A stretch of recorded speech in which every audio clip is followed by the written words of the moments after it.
Good evening. Thank you for joining us for the Cherry Hill Public Schools Board of Education meeting on September the 14th, 2021. Please rise and join with me for the Pledge of Allegiance.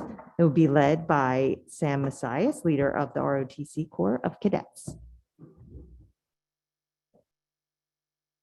I pledge allegiance to the flag of the United States of America and to the republic for which it stands, one nation, under God, indivisible, with liberty and justice for all.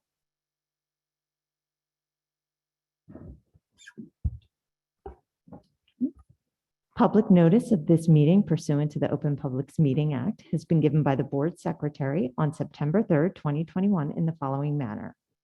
Posted notice on the school bulletin board of the administration building, transmitted to the Courier Post, Philadelphia Inquirer, and the clerk of Cherry Hill Township. I'll turn it now to Mrs. Sugars for roll call. Mrs. Arroyo, Here. Mrs. Stratton, Here. Ms. Friedel, Mrs. Matlack, Mr. Avadia, Mrs. Schultz, Here. Ms. Stern, Here. Mrs. Tong, Mrs. Neary. Here. Okay, we have no board recognition this evening or presentation, so that'll bring us to our administrative reports, and I'll turn it over to Dr. Malash. Thank you, Mrs. Neary. Dr. Mahan, Dr. Morton, and I are going to be doing another update on the road forward. So let me just make sure that we are set to go.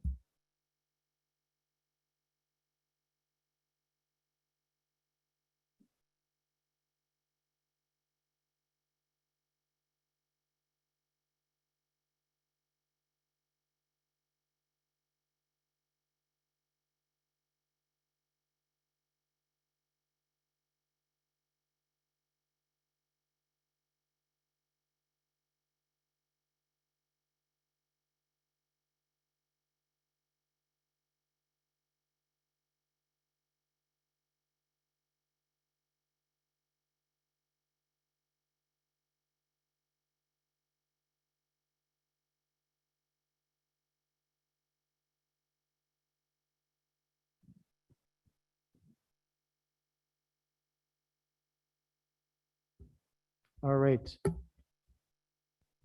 So these updates have been going on since last spring.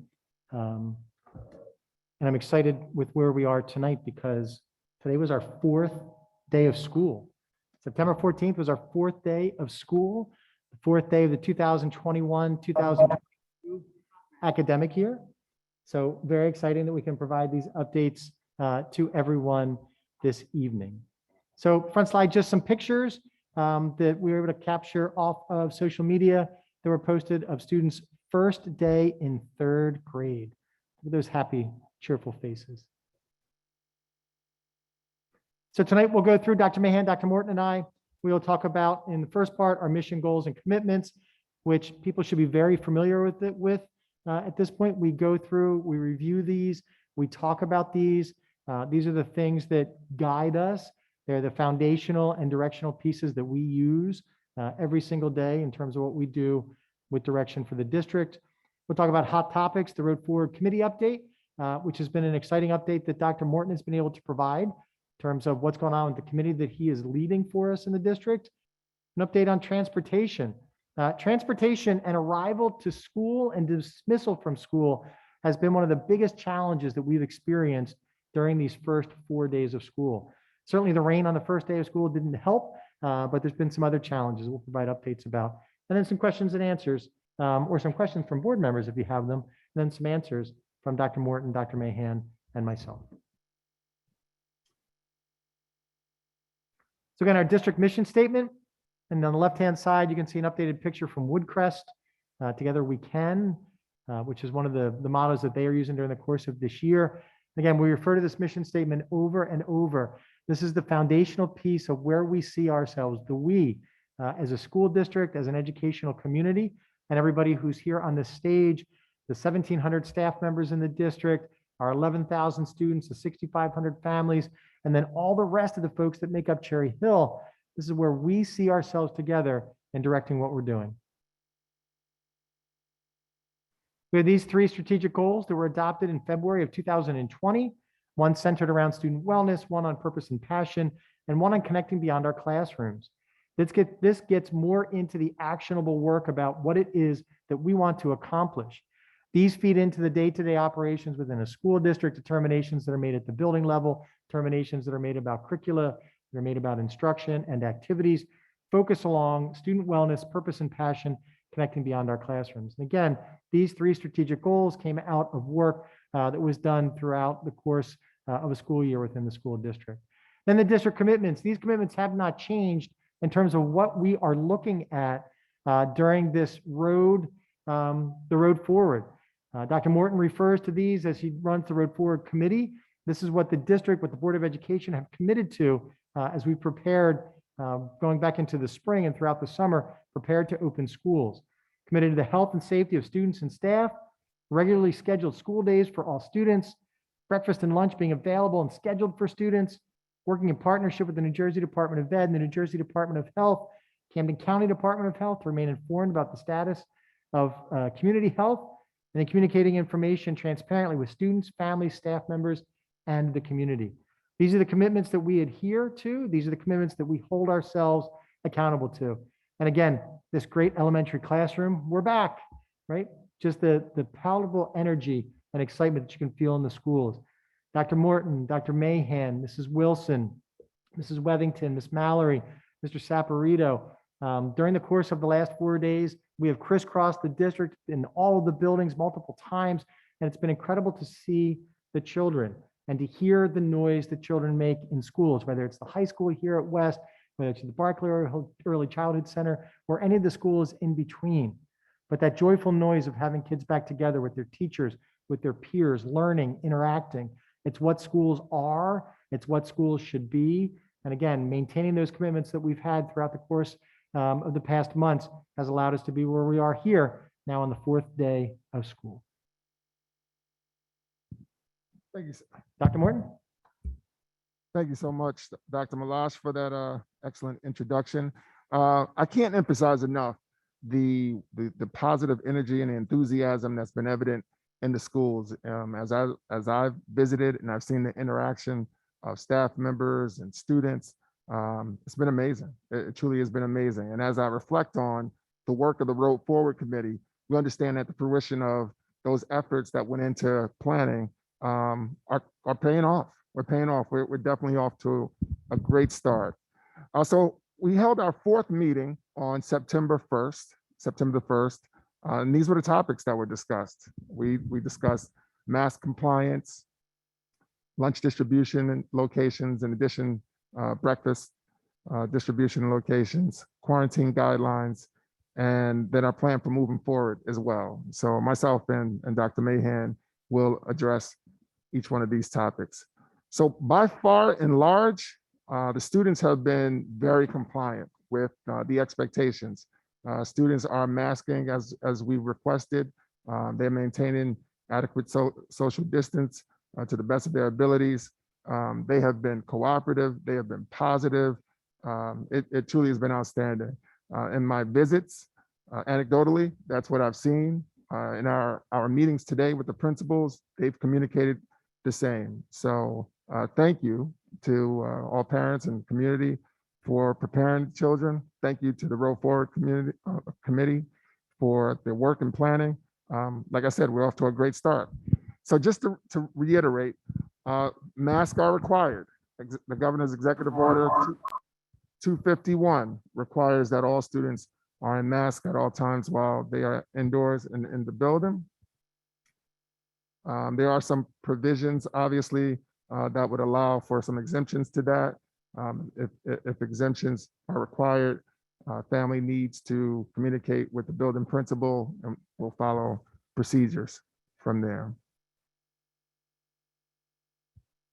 These masking requirements extend to all other events as well, events that include PTA-sponsored events, events after school, includes the masking requirements as well. So we are looking for compliance, not only from our students, but from staff and from community members who may visit our schools and visit our facilities as well. And then meals. There was lots of conversation about our feeding program and how we would go about feeding our students. It's important for me to emphasize that this year, breakfast and lunch are free for all students. I repeat, breakfast and lunch are free for all students. So we've been encouraging students to take breakfast, to participate in eating a breakfast. Schools have allowed opportunities for the kids to eat either in the cafeteria at the secondary levels or eat in the classrooms for breakfast. And then each individual school has plans for lunch. Students are assigned specific times and specific locations to eat their lunch.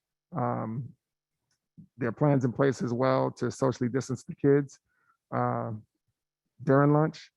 I guess we mentioned the torrential downpours that we saw on the first day. You know, we are trying to encourage the use of outdoors as much as possible to ensure for adequate ventilation. But it was interesting to see the schools respond on the first day when the outdoors weren't an option. They still were able to successfully socially distance our kids and successfully move forward with our lunch on that occasion as well.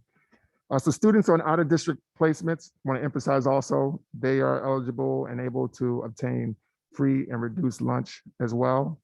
And as I emphasize the free and reduced lunch, this is also just a note that that does not include snack.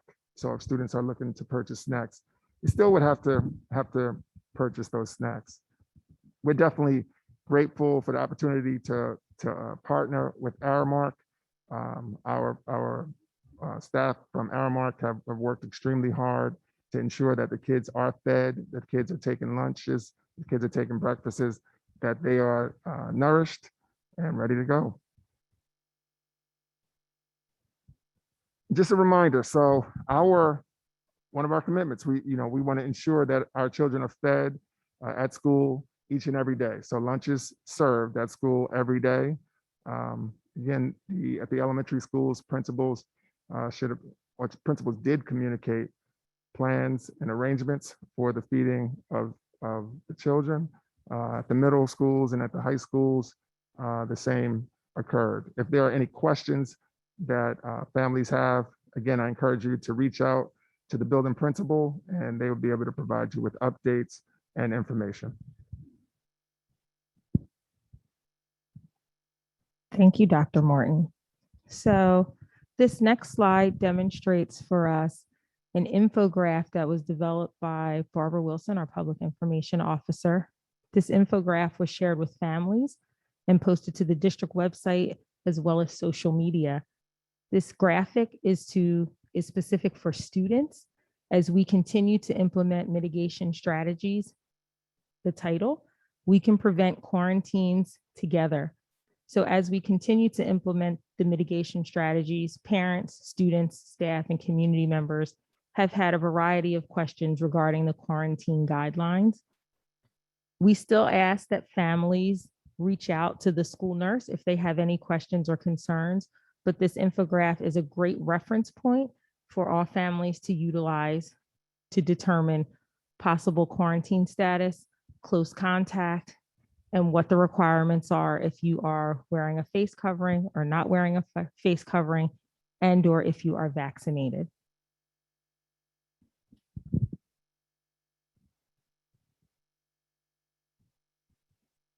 The Road Forward Committee will continue to meet. As Dr. Morton said, our last meeting was on September 1st and was very productive. And the main areas that were discussed during that meeting were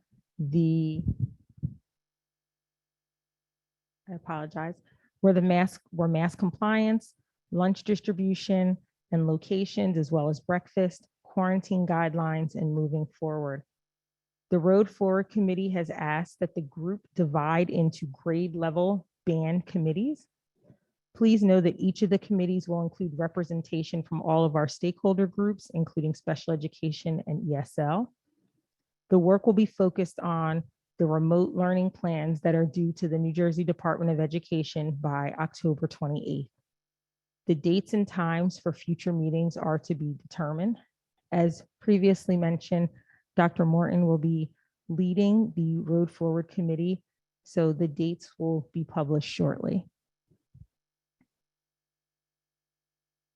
Our next slide speaks to transportation, and Dr. Malash already mentioned that we've certainly had some challenges the first few days, but I do want to start on a positive note in that every year we have glitches the first few days of school. This is not new to us, unfortunately. However, I think many of us have forgotten what a first day of school traditionally looks like. And we are working through all of those concerns that we have dealt with every academic year. That does not excuse the delays, but just reminds us that we are re-entering what our traditional school looks like. And that includes buses and some delays that we may not have experienced last year. So we apologize for the delays. Unfortunately, we have them. The first day of school, torrential downpours never allows for a welcoming, bright, sunny day. When the high school students and middle school students were entering, it was challenging. By the time the elementary school students started to enter for the day, the raindrops had slowed down and allowed for a more smooth process. We also, around the district, are dealing with several construction sites and zones that have many roads blocked off that lead directly into our schools. That first day of school, we also had down wires. We are experiencing driver shortages, similar to other districts across not only the state, but across the country. And then we've seen, as we have anticipated, an increase in parent drop-offs. So we do not have designated bus lanes here in Cherry Hill. So if you're sitting in traffic dropping off your child, so is the bus. So we are thankful for our transportation department and the work that they have been doing over the last few days to resolve all of the scheduling issues and the concerns that have been brought to our attention. We know that they have not all been resolved. Dr. Morton and I have met with our Director of Transportation, and we'll continue to meet with her until all of the kinks have been worked out. Just over the last few days, I know this is only the fourth day of school, but we have seen improvements, drastic improvements from the very first day to today. That includes drop off at the secondary schools, better flow of traffic at many of our schools, and a timeliness of arrival and dismissal of buses to support our academic day. So the Safe Return Plan is posted to the school website. We will continue with our formal presentations to the board. And last but not least, we thank our zone PTA for providing across the district signs for our community members and signs for our schools that community members also have access to, which continues to support Hate Has No Home Here, Cherry Hill, New Jersey. Thank you. And then Mrs. Neary, any questions from the board?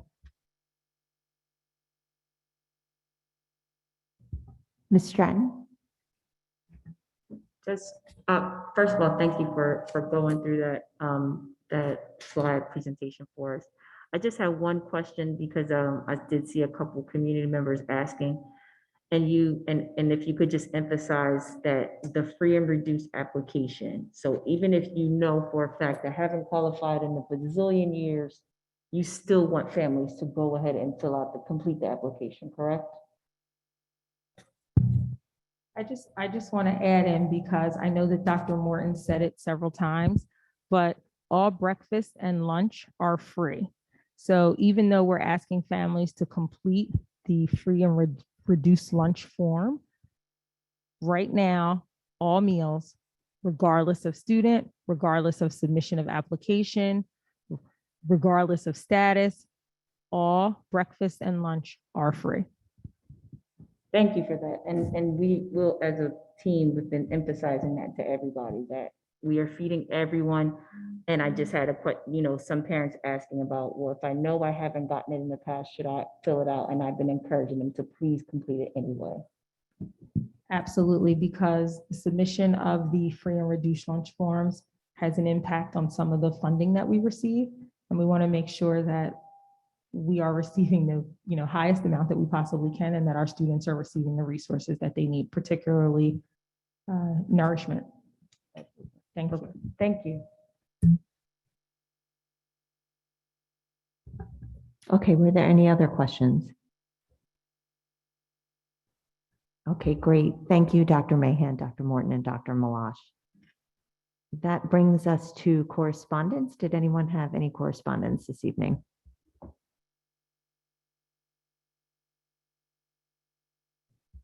Okay, no correspondence. That'll bring us to the first public comment section. And that is on board action items only. That is items to be voted on this evening. And Cherry Hill is a community that values education. Issues that affect our children, schools, and community bring out strong emotions in all of us. The Board of Education takes seriously its vision to work with civility. Please join the board in sending a message to our students that even the most difficult issues can be addressed while showing respect for one another. And please remember to state your full name and municipality. Okay, and we'll start with in-person comments first. Okay, none. Will move to comments on the line.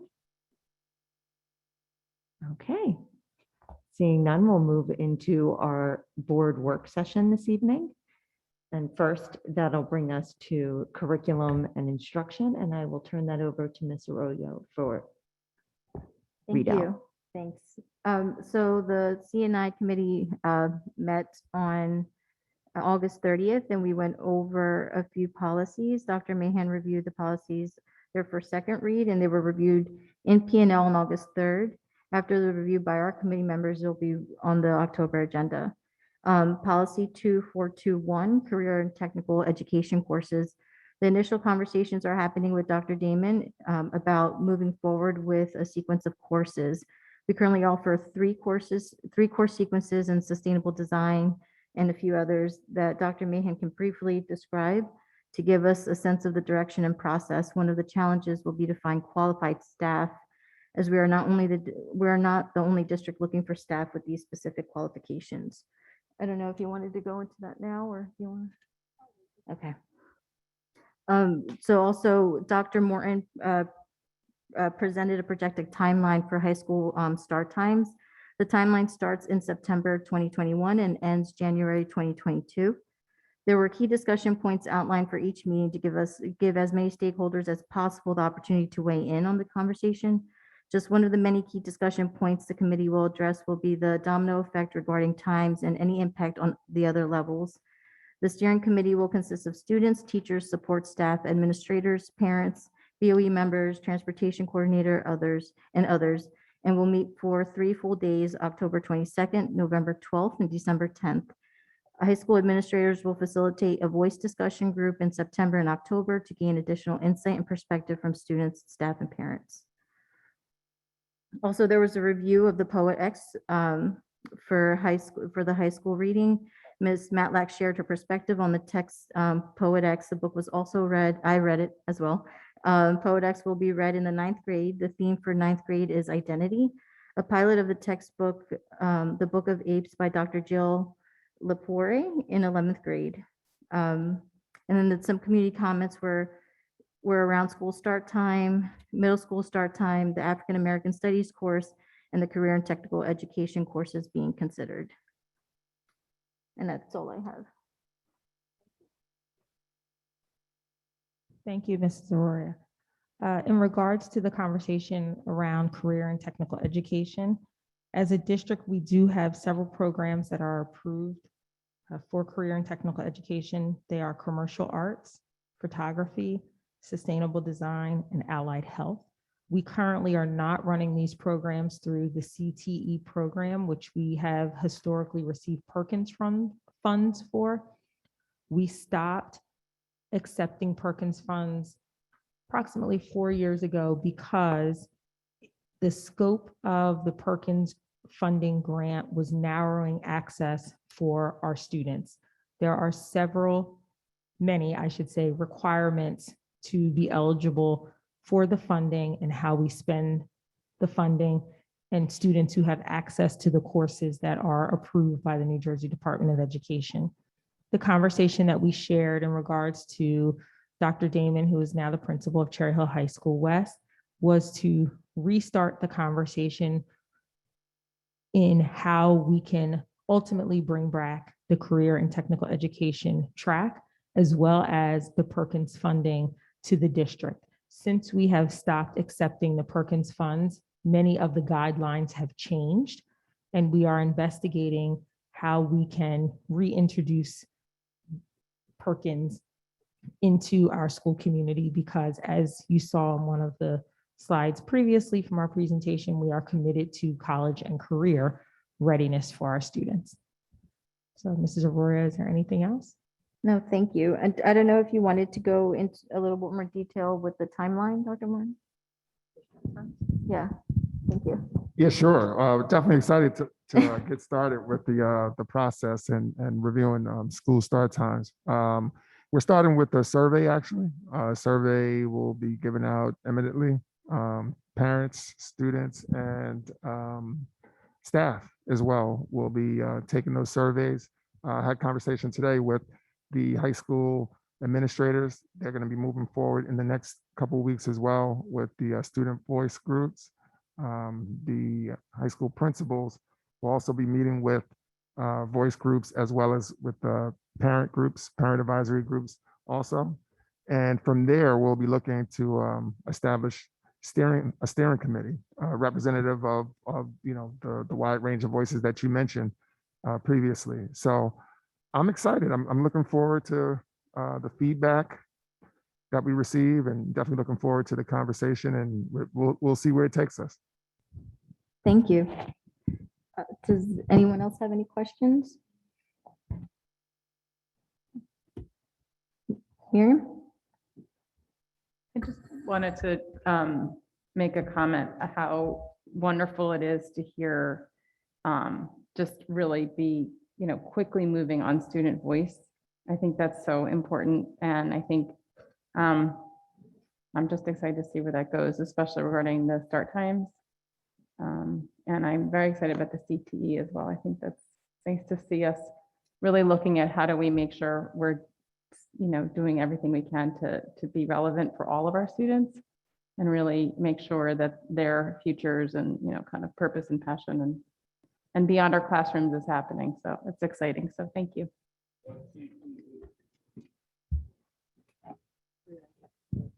Career and technical education. Any other questions, comments? Okay, I'm good. Thank you.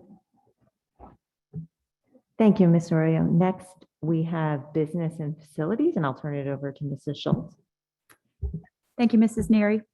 So business and facilities, we met at 5:45 on August 31st, and we also had a big day of reviewing policies and regulations. We had two policy alerts, Policy Alert 223 and Policy Alert 224. So Policy Alert 223 had to do with the revisions of Policy and Regulation 6471, which had to do with school district travel.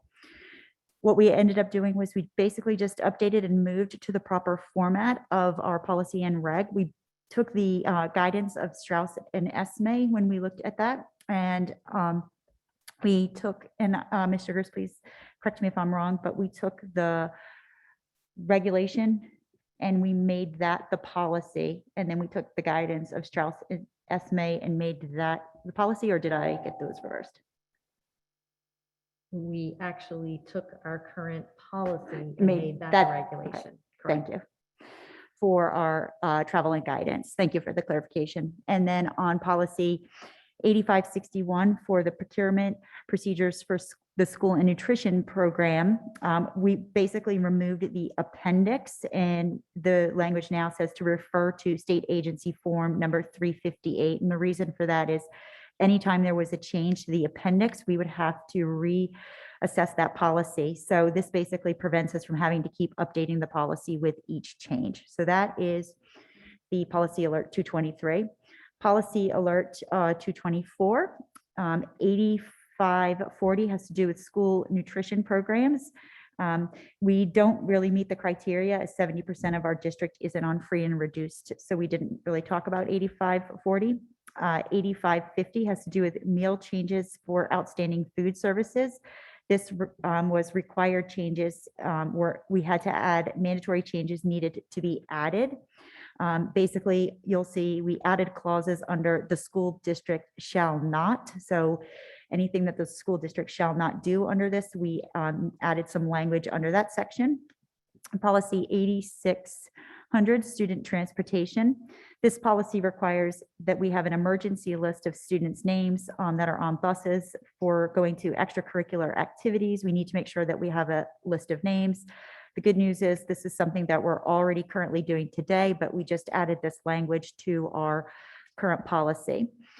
And then the last under this was 6311, which was contracts for goods or services that were funded by federal grants. And we just had some minor language changes. We needed to make sure that this is when we need to make sure that our vendor is not on a debarred list. And we had a minor language change in regards to the web-based system that we're using. We moved from EPLS to SAM, so we updated that.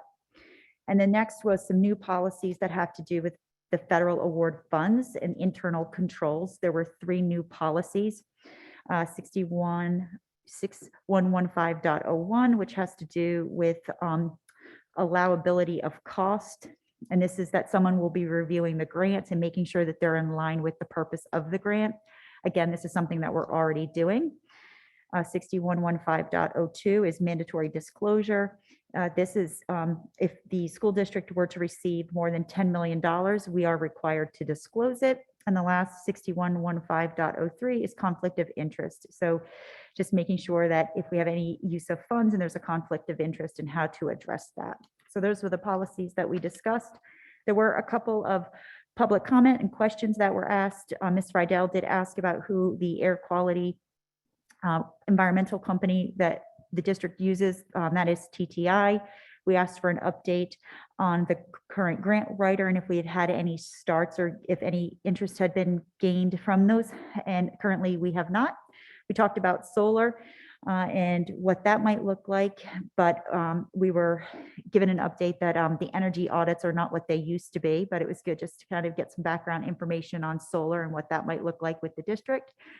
I did ask about the roofs to just make sure all the roofs would be done by the openings of school. They were. There was just going to be a little bit of lingering HVAC work, but that was finished up over the weekends prior to the start of school. And then we asked for some clarification. One question was raised about clarification in the parking lots and the paving work that had been done at Beck Middle School. So we discussed that.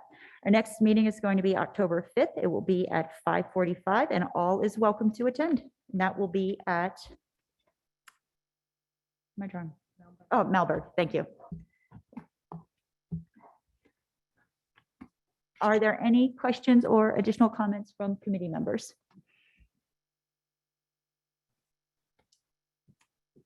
Seeing none. Thank you, Mrs. Schultz. That'll bring us to Human Resources, and I will turn that back over to you. Thank you again. So HR met again on August 31st. We met at 5 o'clock. We also had 2 policies to review. The first was first reading of policy 4434 that had to do with holidays. And we will be adding Juneteenth will be added to the calendar as a holiday. And the second had to do with policy 1648.13, which is the vaccination policy. This still has a little bit of work to do. So we just talked about that very briefly. And then Mrs. Adrian did give an update on recruitment. I would say, again, our next meeting will be October 5th at 5 p.m. at Malberg as well, but that is a closed meeting, so that is not open to the public. Any questions or any comments from other committee members? Seeing none. Okay, thank you, Mrs. Schultz. That'll bring us to policy and legislation, and I'll turn that over to Ms. Arroyo. Thank you.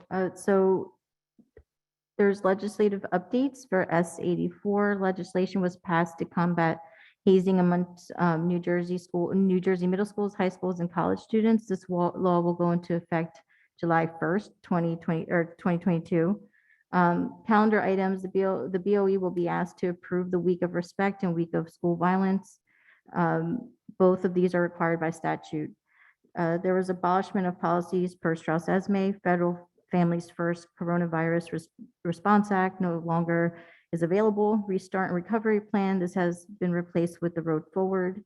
Remote Learning Options and Families, the executive order has expired, and Restart and Recovery Plan, full-time remote instruction has expired, and this is no longer an option. There was first readings or second readings. There were a number of items for the second reading. I don't have the list of them on me from before. Just letting you know, Ms. Weddington. I don't have issues. For the list of items for the second reading, I didn't have them on me. Ms. Oriole, do you want? Oh, I was just letting you know, and I couldn't find you. The boundary so old business, we talked about boundary readjustment. It's the recommendation that we end the Rosa Lottery after 2022-2023 school year. The board as a whole needs to discuss and vote on this matter.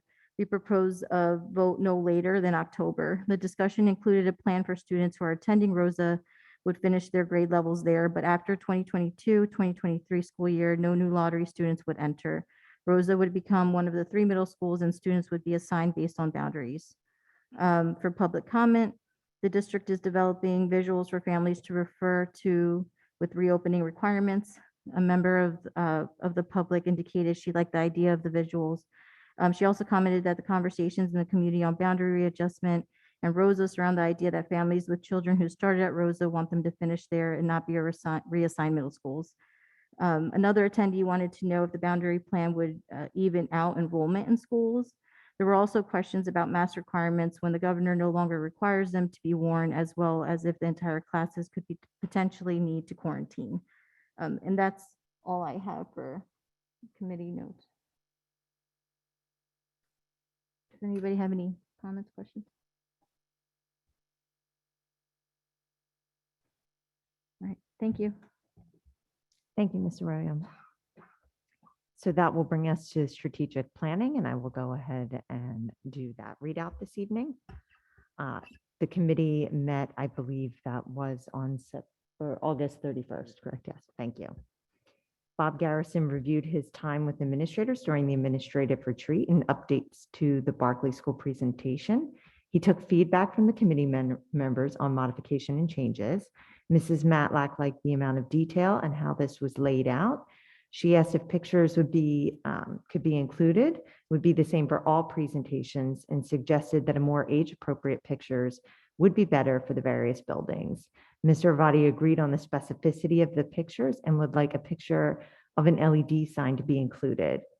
Dr. Malash also added that the discussions last Monday with administration resulted in good suggestions and questions. Mr. Avati expressed concerns about the September 22 referendum date as it falls on a Jewish holiday. Mr. Garrison replied that the governor must change the date, hopefully by January, and that the district could asterisk the date indicating it anticipated a change. He would also like more projects that have already been completed at each building, not just the ones that have been done in the past year. He would like to combine the roofing slide with the building plan slide. Mr. Garrison replied that this could be done for the elementary schools, but would be difficult to do for the secondary schools. Mr. Avadia added that he liked the slide with the information on Garrison Architects overall.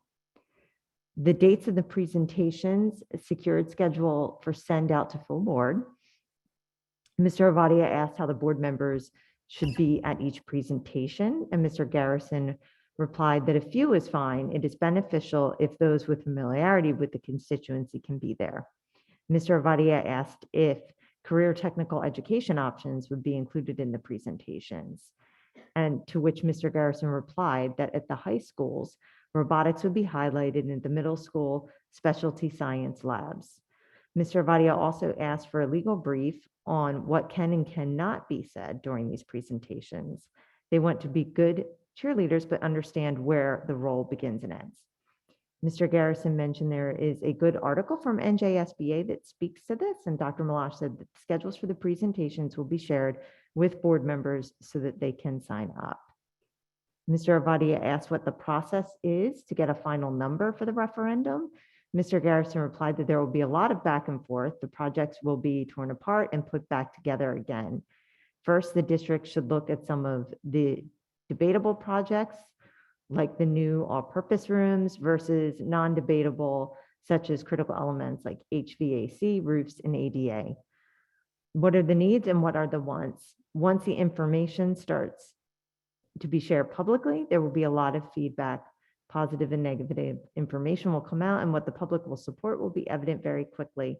Mr. Avadi asked when the project applications be approved. He expressed concerns about the change in the board in November and the impact upon meeting board support for the projects. Mr. Garrison replied he feels approvals from the board will be sought in late January 22. New board members will need to be brought up to speed quickly. The committee discussed the process, the receipt of preliminary eligible cost letters, and what should be included in the applications. Mr. Garrison stated that, that have been more people hired at the state level and the timelines for state approvals have been improving. However, given the size of our district, they will need significant time to review the applications. The committee discussed the rollout of information to the various schools. Dr. Malash said the elementary level presentations have already been scheduled and the elementary school presentations will be folded into their PTA meetings. The committee then discussed having town hall meetings after the information to the individual schools is shared with the public. Mrs. Matlack stated she feels it makes more sense to do the town halls after parents have had the opportunity to review the information. And Dr. Malash said the information can be shared on the website. Principals can utilize the thought exchange for feedback, and that the community members can attend presentations even if they do not have students in the district. Dr. Malash and Ms. Barbara Wilson will tentatively schedule 2 town halls at the end of November, early December this year. Members of the public provided feedback on the Barkley presentation, the use of thought exchange, misinformation on social media, allowing for questions during town hall meeting, engagement of township officials and other members of the community, and how long construction will take once approved. Mr. Avadi stated that construction will take 5 to 10 years once approved, and a bond failure can result in several years of delay. It is important we need to get the support to get it this time around. That was a mouthful. Were there any questions?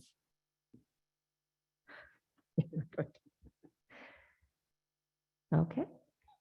Okay, so there are no questions. Then that'll go ahead and bring us to our special action agenda. First is curriculum and instruction. I will turn that over to Ms. Arroyo to move that agenda. Thank you. The superintendent recommends, and I move the following: 17.1, approval of professional service agreements for 2021-2022 school year. 17.2, approval of professional development proposal.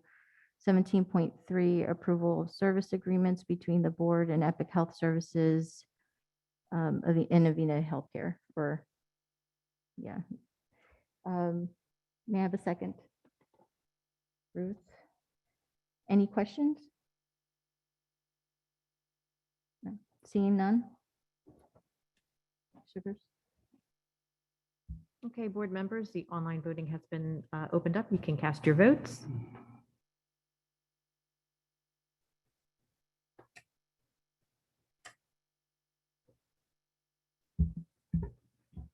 And we have a unanimous yes vote. Okay, thank you, Mrs. Sugars. Next, we have business and facilities, and I will turn it over to Mrs. Schultz to move that agenda. Thank you, Mrs. Neary. The superintendent recommends, and I move the following. Number 1, approval of bill list. Number 2, resolutions. Number 3, resolution for the award of transportation. Number 4, approval of non-public school security and technology plans. Do I have a second? Ms. Arroyo, are there any questions? Seeing none, Mrs. Sugars. Okay, and again, board members, the online voting has been opened up. You may cast your votes.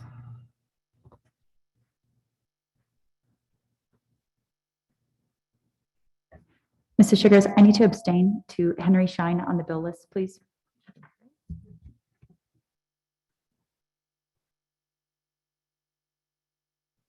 Other than Mrs. Schultz' exception, we have a unanimous yes vote. Okay, great, thank you. Next, we have the Human Resources agenda, and I will turn that back over to Mrs. Schultz to be. Thank you, Mrs. Neary. The superintendent recommends that I move the following. Number 1, termination of employment certificated, termination of employment non-certificated. Number 3, appointments certificated. Number 4, appointments non-certificated. Number 5, assignment salary change non-certificated. Number 6, other compensation certificated. And number 7, other compensation non-certificated. Do I have a second? Mrs. Neary, are there any questions? Seeing none, Mrs. Sugars. Okay, the online voting is open, board members. You may cast your votes.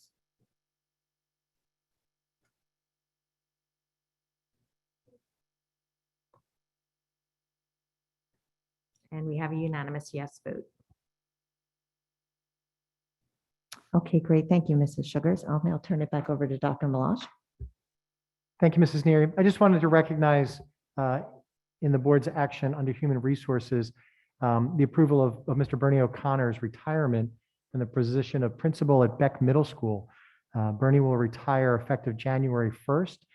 Bernie has served a number of roles within the school district. First as a social studies teacher at High School West, where he was also a football coach and involved in extracurricular activities. He served as an assistant principal at High School East, as the interim principal at Beck Middle School, and ultimately the position that he's retiring from, which is as the principal of Beck Middle School. Bernie has dedicated decades of service to our community, and he will certainly be missed. We will share information out with the community. Dr. Morton and Miss Adrian and I will sit down and talk about next steps with interview process and what that's going to look like. As soon as that's available, probably at the beginning of October, we will share that with the board and ultimately with the Beck community. Thank you, Dr. Malash. Okay, next that will bring us to our policy and legislation agenda, and I will turn it over to Ms. Arroyo to move that. Thank you. The superintendent recommends, and I move the following: approval of the We Return to Learn plan. May I have a second, please? Ruth, thank you. Any questions, comments? Seeing none, Ms. Sugars? Okay, board members, the online voting is open. You may cast your votes.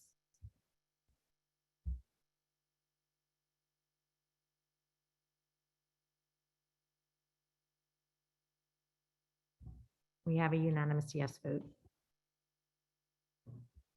Okay, thank you, Mrs. Sugars. We don't have any items for strategic planning this evening. That'll bring us to new business. Did anyone have any items for new business? Okay. That'll bring us to old business. Did anyone have any items under old business? Mister? Yes, I just wanted to mention, or I guess ask for a little bit of clarification. After the last effort on the bond, there were multiple meetings, and there was also an ad hoc committee formed. And I'm just wondering how that that input from the community is being woven into, we are now moving into more community voice, how that's being woven into the community voice regarding this, the decisions about where we're moving with the next bond. So Mrs. Sugars, did you want to take that? And I can comment. So we still have all of that information that we have from those ad hoc committee meetings that we had done. We also had some additional follow-up committees, the alternative funding, because you were part of, and the security and safety meetings.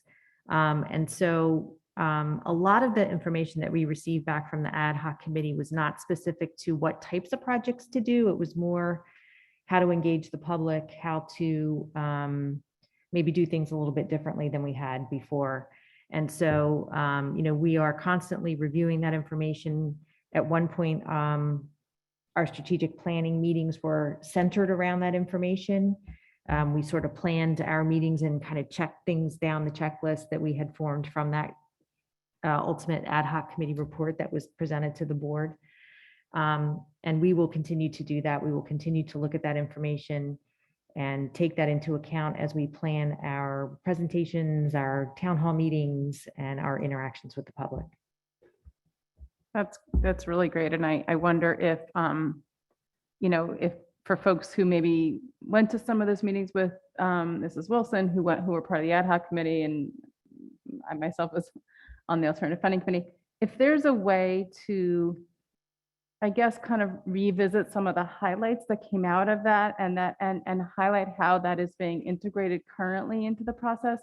I just think it's really important that people who spent time and effort, community members, know that, kind of as this is, we're second round of asking people to come to meetings, et cetera, that they know that that information, if it's not as completely apparent to them, that kind of we revisit, this is how that information is brought into this process, and this is how we're now integrating. That's helped informed our direction, which is kind of the overall picture. And just, I think to bring that to the fore a little more, if that's possible, I think that'd be really helpful when we're again asking people to come out and give input again. It's a different round, but does that make sense? But it does make sense. It does make sense. Okay. We, for a while there, we were providing updates. We got away from that a little bit during the pandemic because we're focusing on other things at that point. But yes, we will definitely start providing updates as we finalize our presentations, and certainly include them in that process.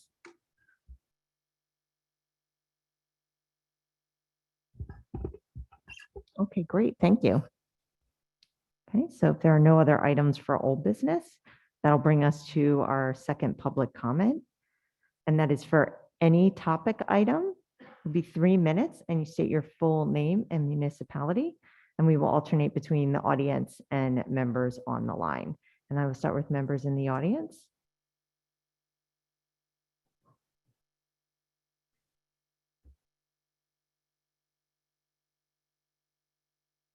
Hi, good evening, everyone.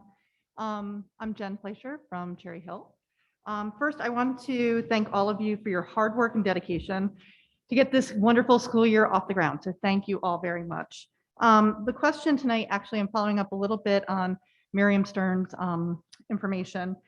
I also agree with her that a lot of people put in a lot of work and went to a lot of committee meetings.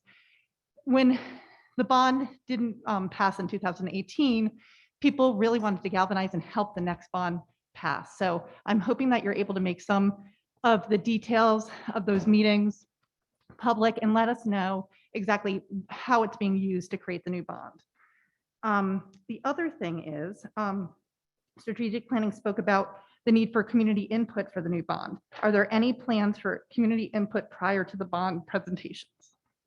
Thank you very much. I appreciate it. Have a great night. Thank you. Okay, next we have community member on the line. It's telephone number, so please state your full name and municipality. Okay, hi, my name is Jeff Potterwitz. I live in Cherry Hill, New Jersey. Starting in 1990 to 1991, our state aid was slashed by $5.3 million in 1 year, and the cutting continued until 2001. Our student population increased, and our aid was cut to approximately $10.7 million. Our cumulative loss over that time period was about $70 million, not adjusted for inflation. In an article published in the New York Times, March 11, 2001, by Robert Strauss, entitled The Dilemma of Desegregation, Marcellus Smith Jr., representative of our state DOA, stated, "Cherry Hill should be an example, a shining beacon on racial equity, and sadly is not. They have no lack of money, they have resources, opportunities. There is no excuse, and yet they are not complying with the simplest of directives that would aid racial equity, and that is to balance school populations. In point of fact, to do this on the elementary school level would mean almost yearly redistricting, moving students from school to school. From 2008 to 2009, till today, the difference between our required SFRA aid and our actual state aid was over $230 million, not adjusted for inflation. Our community has been cheated. In an article published in the Asbury Park Press in 2019, it was stated that the average median home value in New Jersey was $323,179. In Camden County, a home at that value would have a school tax of $5,400 in Haddonfield, $6,100 in Voorhees, and $6,500 in Cherry Hill. Obviously, there is no economy of scale in our community. Another good article is entitled Interactive Map, Charting the Rocky Terrain of Income Equality in New Jersey. New Jersey Spotlight, September 22nd, 2017. An example of this, they're talking about the inequality, is the wide differences between Camden and nearby Cherry Hill. The median income household of $26,783 in Camden is just about a quarter of its larger and wealthier neighbor. For blacks, the difference is a poverty level $22,990 in Camden versus $145,000 and in Cherry Hill. Our community has basically been maligned again and again and again. Thank you, Dr. Podowitz. Okay. Okay, next we'll go to an audience member. Short, 1002 Chelton Parkway, Cherry Hill, New Jersey. Mr. Stern, I also want to thank you tonight for bringing up the point of bringing back the ad hoc committee, because I was one that I don't want to see the second bond fail, but we're going right down the same old road again, folks, not listening to the public. Second point, to the board members, please speak up.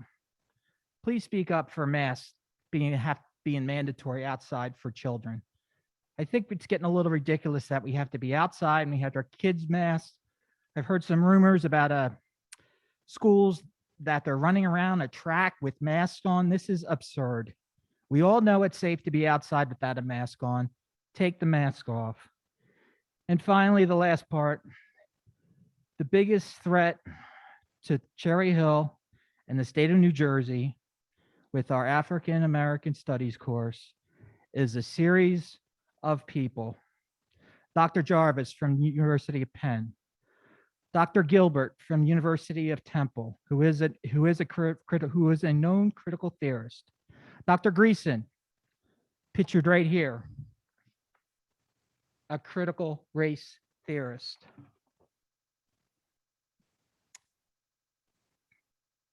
Dr. Muhammad, another anti-capitalist, anti-police. And then we have Dr. Kinde, another anti-capitalist, anti-police. These people have infected our school district and are about to infect the entire state of New Jersey. And then the topper, we have Dr. D'Angelo. This is her comment. This was one of the book recommendations. I mean, this is just absurd. I honestly believe I was about 34 years old. I was college educated. I was a parent. And someone handed me Peggy McIntosh's article. Yep. And I read through that list and I had an out-of-body experience. I can tell you where I was sitting. I'm not ever going to forget that moment where all of a sudden I was like, oh my God, I'm white. Yep. And I felt so loudly white that I remember being hesitant to go outside. I didn't want to go outside because everybody could see that I was white. These are the people that have infected our schools. These are horrible people that have infected our schools. Their thoughts are horrible. And we continue on. Here's a picture of Dr. Kinde making it into our middle school. Our schools are infected. They are now just pure toxic victimhood. That's all we have in Cherry Hill now. It's toxic victimhood. We need to do a redo. Thank you. Thank you, Mr. Short. Okay, next we'll go to a caller on the line. It's Carolina Bevitt.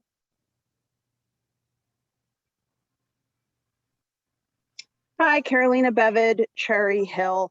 I just wanted to request, especially to Dr. Morton, when he meets with the Road Forward Committee and once Governor Murphy dropped mask mandate, to really clearly put a common sense mask policy.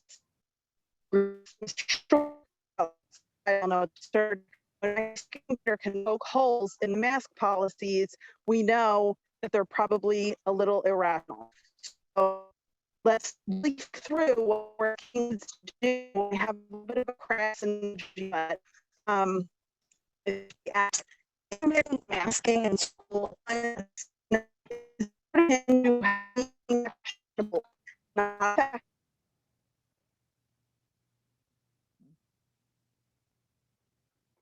We can't hear you now, Mrs. Bevid. Okay. Okay, we'll move to an audience member. My name is Cherry Hill. Thank you so much for serving our community. I'd like to comment on two aspects.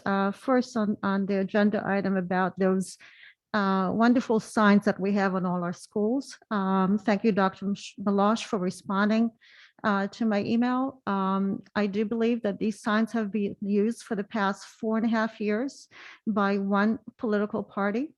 And therefore, even though they have a great message, they're actually a political sign. And I'm requesting the board and Dr. Meloche and the school districts to remove all these signs from the schools and from the PTA or any kind of school environment. Second, we are experiencing a period of basically a cultural counter-revolution. And a lot of us are kind of swept in that period. However, we hope to protect the children in our schools from being impacted by any kind of, political ideologies of the day, and keep the school environment cleansed for any kind of infiltration of any ideology or any type of psychological manipulations of our kids, or any type of channeling their thoughts in one way or the other. Especially, they are basically in the school environment for 8 hours a day throughout the school year. And I think the primary responsibility of each Board of Ed member and each school administrator, staff, and teacher is to protect their child and to raise them as an independent thinker and having a free mind. Do not corrupt their minds. And currently, unfortunately, the content of curriculums in every subject is bringing in the corruption of social justice, of all types of names that are being thrown at us to confuse the parent, the teacher, and everybody else away from, true education, and corrupting our kids' minds and our parents' mind into all these social justice ideology, and dividing us into different ethnic groups and different countries, and teaching us how to hate this country, hate our past, hate each other, and fall into this group identity. I'm asking you, you have the power to keep the school environment immune from all that corruption. Thank you, Mrs. Mintz. Thank you so much. Okay, next we have a caller on the line, Karen Taylor Bass.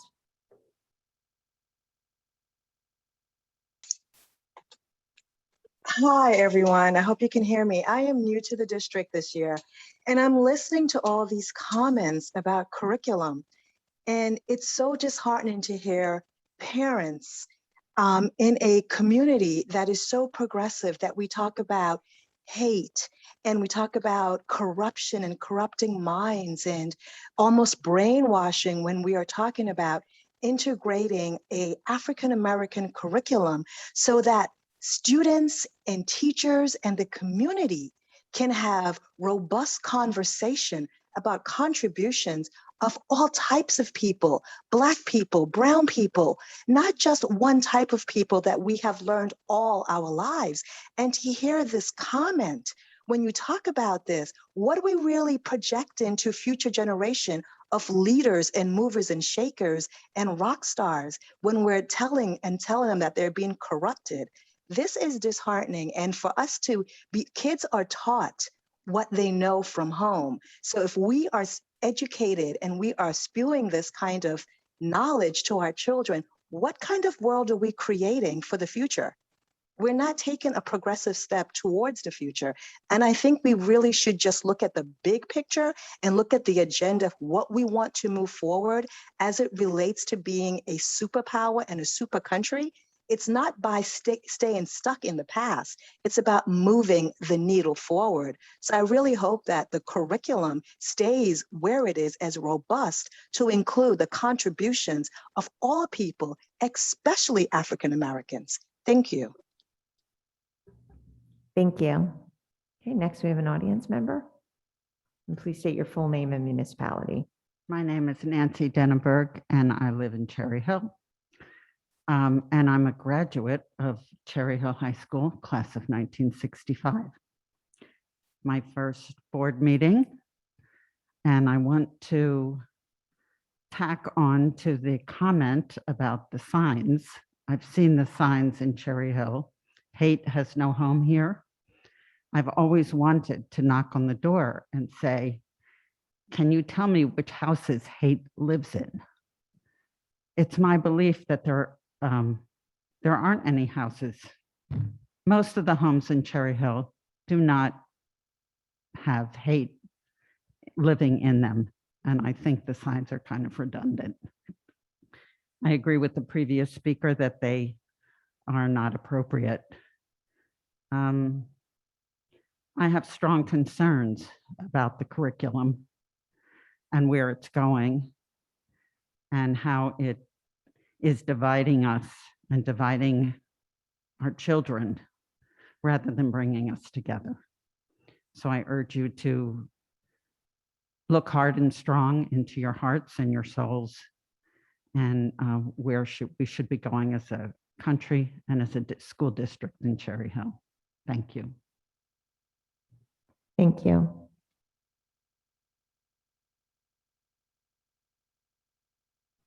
Okay, I don't see any other public comment. Oh. Okay, it looks like we have Jonathan Yares. Okay. Hi, Yoni Yaris, Cherry Hill.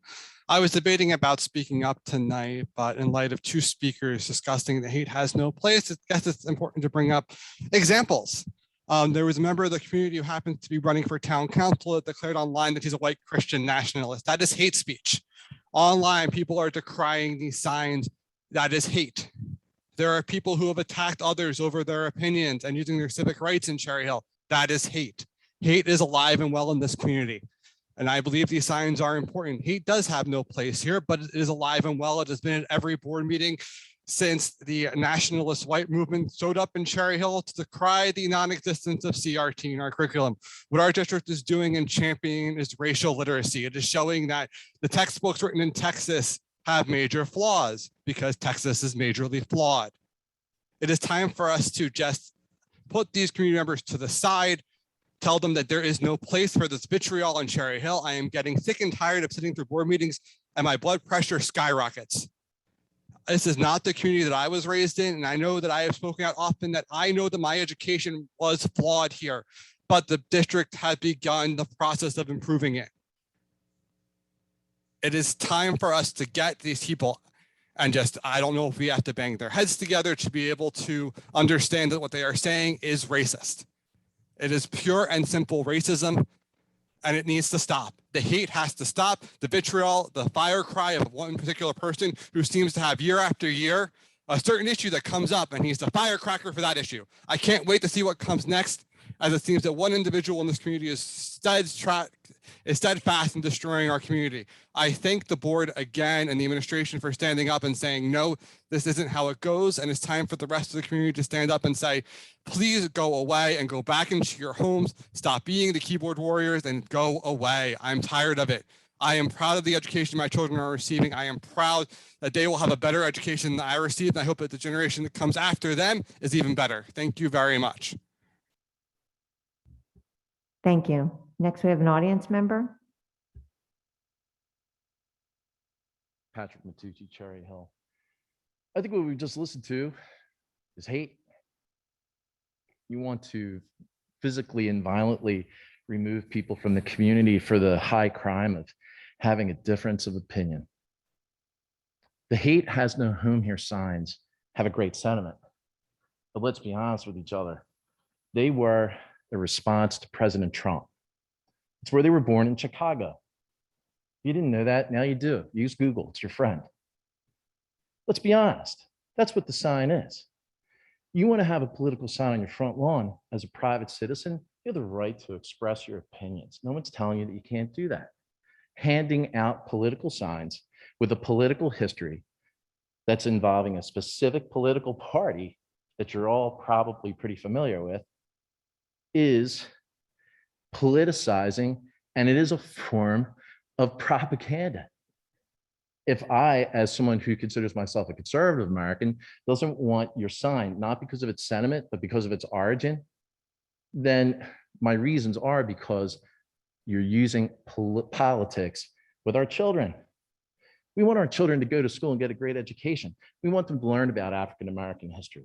To suggest that we don't want that because we don't agree with you, and then you want to violently throw us out of this community? Come on, I mean, we're not seeing the hypocrisy here. I hope whoever's listening to this sees it, understands it. This gentleman that just spoke before me, his wife is running for a position on our Board of Education. They probably agree on a few things, if you know what I mean. Okay, so please just consider that while the sentiment of the sign is fine, its origin is political in nature. We want our children to not be politicized by you. We don't want you teaching our children things that we don't want you to teach them. We're the final authority. We get to make that decision. And we can undo what you do at home, but we would rather you just taught them to be the best students and the best independent thinkers they could be. And what's wrong with that? That's hateful? Thank you. Thank you. Next, we have a caller on the line, Kristen. Thank you, Kristen Master, Cherry Hill. I wanted to address the We Return to Learn plan and question why we were not able to comment on it before it was approved. As part of the plan, the district states it's committed to the health and safety of students and staff. Our school district had 18 positive COVID cases last week. School started on Thursday and it was a half day. So in 1.5 days of school and 18 positive cases later, this is 13% of the Camden County total of 141 cases for last week. There are over 35 towns in Camden County. If divided equally, each town would have 3 to 4 per week.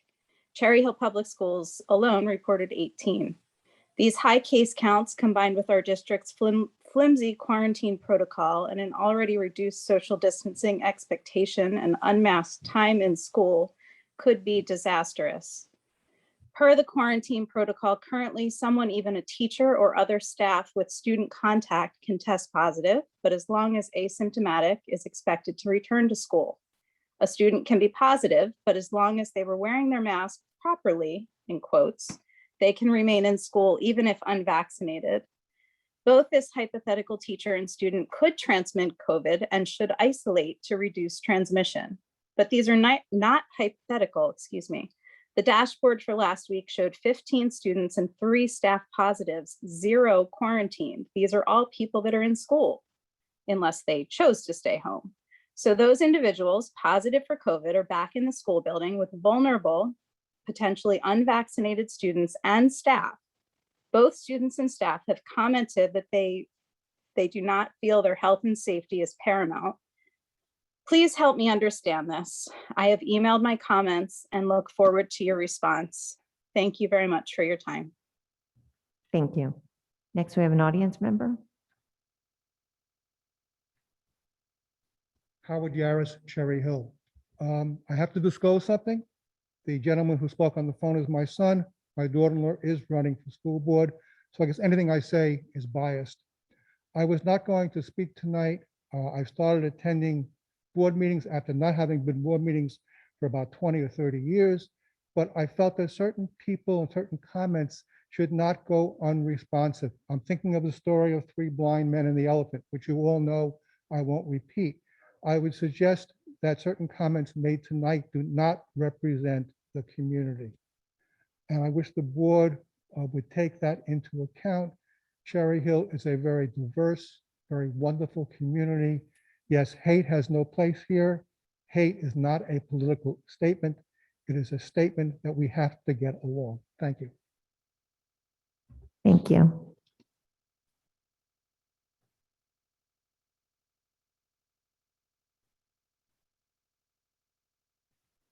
Okay, we have a comment from another audience member. You have to pardon me, my ears were never good, and at the age of 78, they're not better now. Born and raised in Philadelphia. Could you give your name and municipality, please? I'm sorry. Your name and Steve, municipality? I apologize. I said the ears don't work real well. No Stephen problem. Osder, Cherry Hill. Thank you. Going to be real quick. Born and raised in South Philadelphia, brought up in Strawberry Mansion, and went to a high school named Germantown, which has been closed and was 30% Caucasian. That doesn't make me any better or any different. I would ask a couple of things. Has anti-Semitism been mentioned? And I'm going to go back. We just had a tragic day to our country, but not one mention of Pearl Harbor, not one mention of the Holocaust, not one mention of the heroic things that Abraham Lincoln did. I think we need to look at ourselves in the school districts. Remember, I'm an old guy, went to Temple University. We need to look at what we're speaking to in our children and have an equality. I think it's vastly important. I have 9 grandchildren, and I really fear with some of the things they are getting in today's world. I thank you for your time. I thank you for your evening, and I thank you also for having a very, very good school system for what you're producing. Thank you. Thank you. Okay, I don't see any other public comment. We don't have any items for second executive session this evening. So that brings us to the end of our agenda. And I would like to make a motion to adjourn. Do I have a second? Ms. Stern, all in favor? Great, thank you. Have a good evening.